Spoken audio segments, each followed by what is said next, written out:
Frères et sœurs, nous célébrons aujourd'hui le grand mystère de Dieu. J'aimerais que quelqu'un nous fasse une thèse de doctorat sur Dieu dans la Bible. Juste Dieu, c'est le titre. Dieu dans la Bible. Il va s'amuser et il va écrire longtemps. Et c'est toute notre recherche. Qui est Dieu?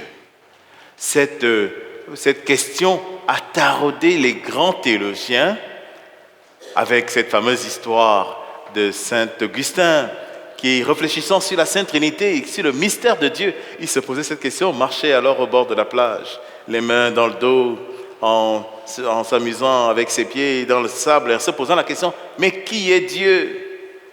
À ce moment, il voit un petit enfant qui s'amuse, il fait un petit trou, et puis qui prend sa chaudière, sa petite chaudière, va dans la mer, prend de l'eau et vient remplir le petit trou.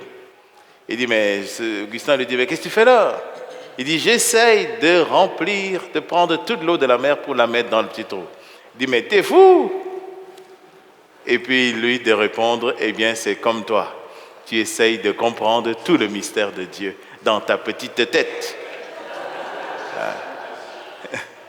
Alors, le mystère de la Trinité que nous célébrons aujourd'hui n'est pas un mystère de rationalité. Tous ceux qui ont fait de la théologie se souviennent des heures et des heures à essayer de comprendre cette équation mathématique jamais résolue.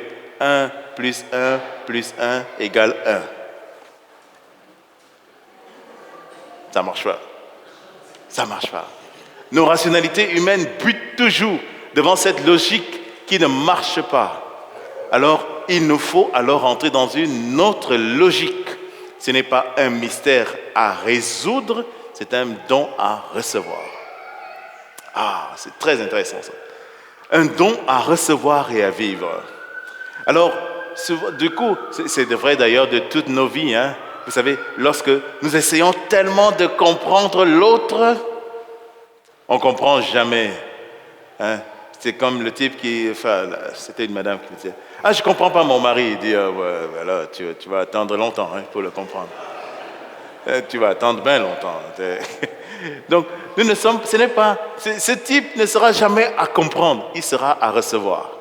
Toujours. Un don à recevoir. Mais la première lecture nous donne alors la clé de lecture pour recevoir le mystère de Dieu. Je prends mes notes. Donc, l'Évangile nous disait que c'est l'œuvre de l'Esprit. C'est l'Esprit Saint qui nous enseigne cette vérité toujours nouvelle sur Dieu, puisqu'il nous conduit à la vérité tout entière. Lorsque nous faisons nos cours bibliques, je prie souvent, j'invoque l'Esprit et je dis que l'Esprit Saint nous conduise à la vérité tout entière. Il y a donc quelque chose à découvrir. C'est l'Esprit qui révèle toujours un peu plus qui est Dieu pour nous. Alors, pour cela, il nous invite à cette réalité très profonde au cœur du mystère biblique, la sagesse. Alors, on nous dit, cette sagesse, elle est personnifiée. Cette sagesse qui était là avant les collines, avant les océans, avant les premiers matins. Cette sagesse éternelle.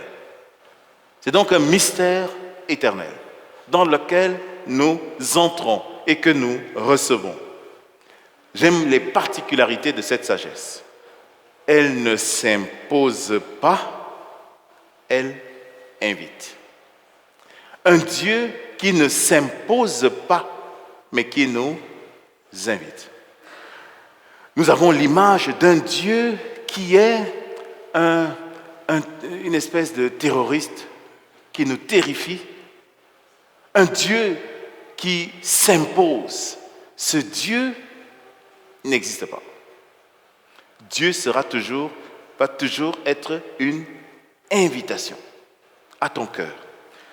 C'est un Dieu qui ne raisonne pas, c'est un Dieu qui rayonne.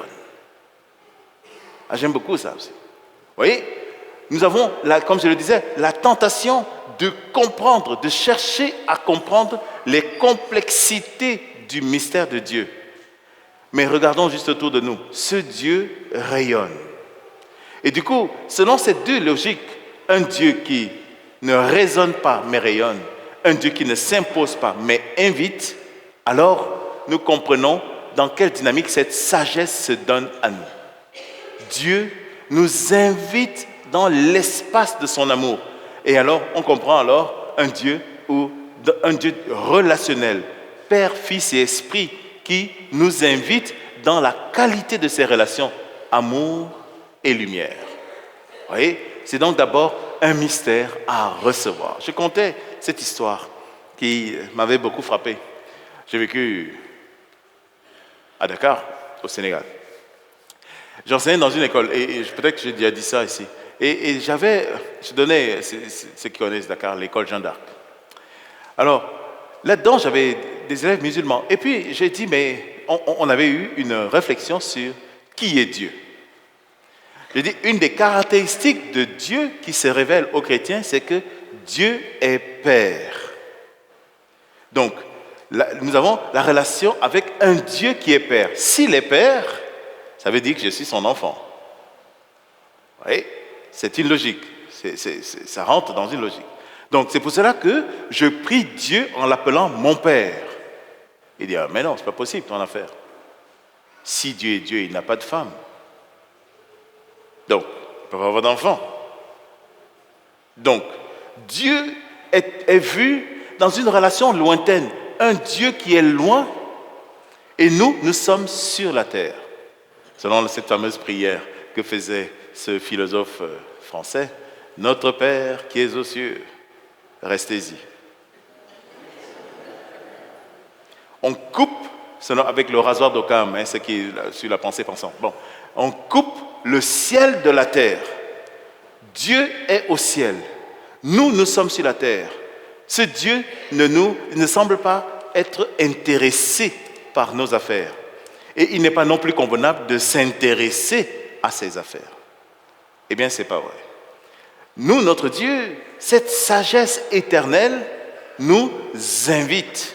Du coup, chaque fois que je fais le signe de la croix, alors j'invite ce Dieu dans ma vie.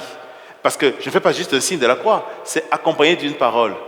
Au nom du Père et du Fils et du Saint-Esprit. J'affirme alors que Dieu est réellement Père, qu'il est réellement Fils et que je suis Fils dans le Fils. Et que nous avons le même esprit. L'Esprit de Dieu habite en moi. Vous voyez? Donc, un Dieu qui ne s'impose pas, mais qui invite. Voilà cette sagesse. Le livre des Proverbes nous présente encore un Dieu qui est compagnon. Vous voyez, comme j'ai dit, ce n'est pas un Dieu lointain. Dieu est proche de moi. Et d'ailleurs, nous le célébrons à Noël. Nous disons l'Emmanuel, Dieu avec nous. Dieu avec nous. Et je dis souvent, quand on célèbre la messe en portugais, quand on dit « Nous, le Seigneur, c'est avec vous », nous, on répond avec votre esprit. Je suis bien content qu'il soit avec mon esprit, c'est très bien. Mais en portugais, on répond « Ele está no meio de nós ». O Senhor esteja convosco, Ele está no meio de nós. Non? Il est au milieu de nous. Un Dieu avec nous. Voilà la réponse. Vous voyez, Dieu n'est pas lointain, il est proche. Et Saint Augustin va alors chercher à percevoir cette présence de Dieu. Dieu est plus proche de toi que tu ne le penses. Il est même mieux encore, il est à l'intérieur de toi. Tu peux aller à l'intérieur pour le trouver. Alors, donc un Dieu qui est compagnon de vie. Il est, dit le livre de la sagesse dans la première lecture, il est le maître d'œuvre. Il est le maître d'œuvre. C'est intéressant ça, de voir le monde et ma propre vie comme une œuvre merveilleuse de Dieu. Ce n'est pas un accident quelconque, c'est une œuvre de Dieu. Hein, ma fille, oh, elle est cute. Parce qu'elle est d'accord. Une œuvre merveilleuse. Nous sommes un chef-d'œuvre de Dieu. Ça n'a pas l'air, parfois. Ça ne se voit pas, parfois. Vous voyez, j'ai déjà conté cette histoire. Désolé, je compte toujours les mêmes histoires. Mais de cette fille qui était mon élève, justement, à Jeanne d'Arc. dont la mère s'était suicidée devant elle. Et qui, en apprenant l'histoire dramatique qu'il y avait derrière, puisqu'elle avait été mariée de force, et puis du coup, les enfants sont nés dans cette dynamique, alors elle s'est posé cette question. Mais alors, je n'ai jamais été voulu. Ah, et l'évêque, le curé de la cathédrale de Dakar, qui est devenu évêque il y a quelques semaines, lui a répondu, moi non plus, je n'ai pas été voulu. Aucun d'entre eux. Moi, je pose souvent la question. Il faut que je demande à ma mère un jour. Si Dieu était venu te voir, avant que tu me conçoives, il te présentait les enfants. Et puis, tu allais me voir. Et le plan de vie, est-ce que tu allais me choisir? Ou bien tu allais dire, il n'y a pas un autre, s'il vous plaît? Vous voyez, il y a un mystère dans lequel nous sommes. Parce que seul Dieu est le maître d'œuvre de notre vie. D'ailleurs, du coup, qu'est-ce qu'on dit lorsqu'une femme attend un enfant? Elle attend un bébé, c'est tout. Et le psaume nous dit alors que Dieu est en train de tisser quelqu'un dans le sein de ma mère. Il est le maître d'œuvre et en train de tisser quelqu'un dans le ventre de ma mère. Du coup, ce ne sont plus les circonstances de mon arrivée qui définissent mon être, mais c'est la sagesse éternelle du maître d'œuvre qui définissent mon être. Oui. Ah, ça change le regard. On va dire, la vision que j'ai de moi-même et du coup des autres ne dépend plus des circonstances, mais de la sagesse éternelle de Dieu. Je suis un chef-d'œuvre. Oh. Et pourtant, je me suis réveillé le matin, je me suis regardé dans la glace, puis en plus, c'est le lendemain de la fête des pères. Tu dis, oh, il y a une petite brosse. Hein?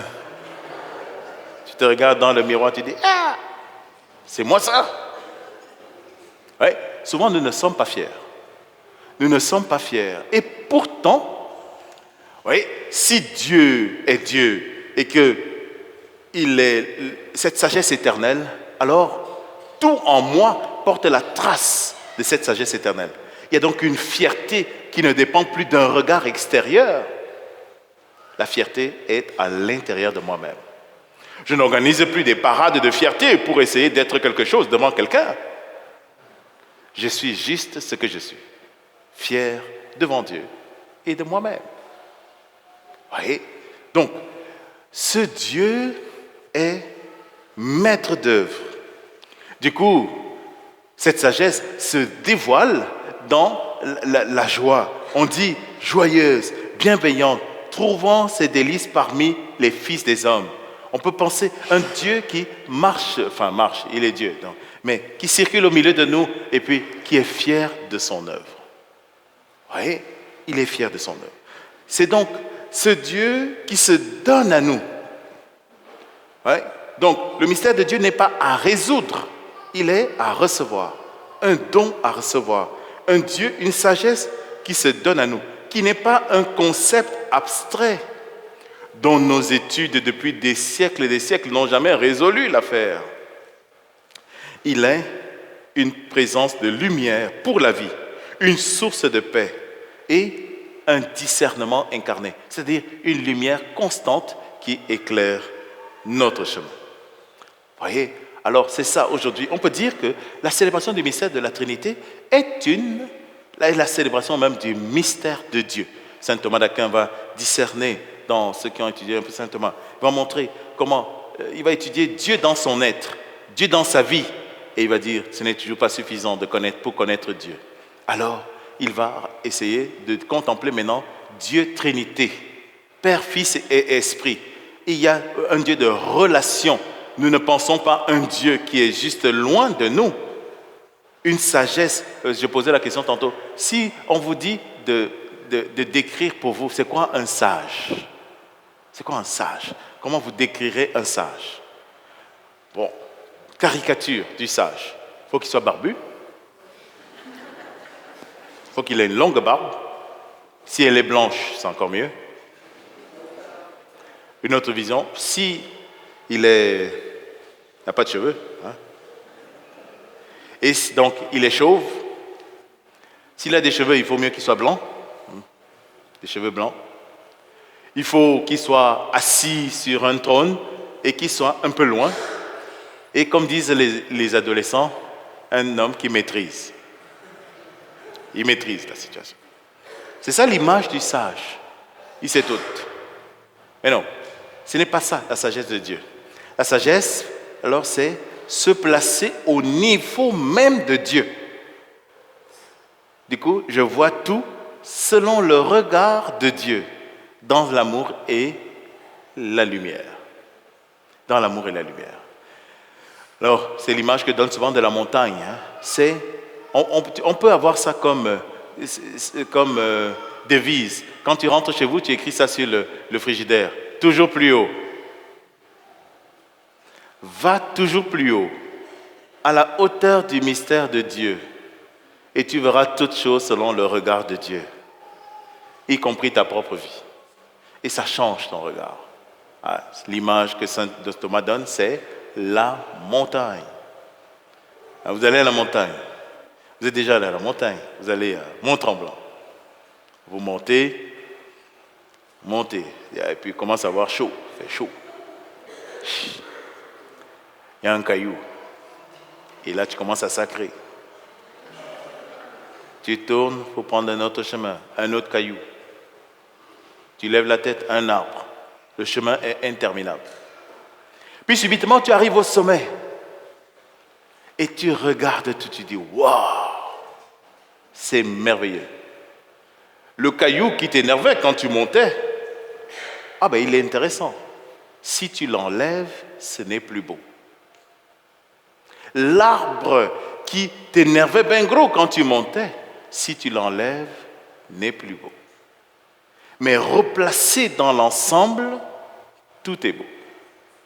Seul le sommet te donne ce regard. Alors, toujours plus haut. Parce que placé au sommet par l'action de la grâce de Dieu, que nous invoquons Père, Fils et Esprit. Je termine par là. Il y a des moines qui, quand ils font le signe de la croix, nous on fait le signe de la croix comme ça là. Bon, en plus si tu es pressé, tu le fais trop vite, tu fais bien vite. Et si tu as un peu honte, tu fais... Non, il y a des moines qui, eux, quand ils font le signe de la croix, ils font de la tête aux pieds, au nom du Père et du Fils et du Saint-Esprit. Chaque fois que j'allais là, je me barrais le dos. Si vous allez à Chelsea, vous allez là chez les moines à l'arrière, ils font ça. Hein. Un signe de croix, une présence trinitaire qui prend tout en nous. Tout. Dieu est présent dans toute ma vie, tout mon corps. Il n'y a rien qui échappe à la présence de Dieu. Et du coup, nous sommes contemporains du mystère de Dieu. Il est présent en nous. Et tout ce que nous sommes, toute notre vie, lui appartient et il nous conduit. Voilà. Alors demandons la grâce de cette sagesse. Donc la sagesse nous rend contemporains du mystère de Dieu. Un mystère qui n'est plus à comprendre, un mystère qui est à recevoir et à le laisser nous transformer. Amen.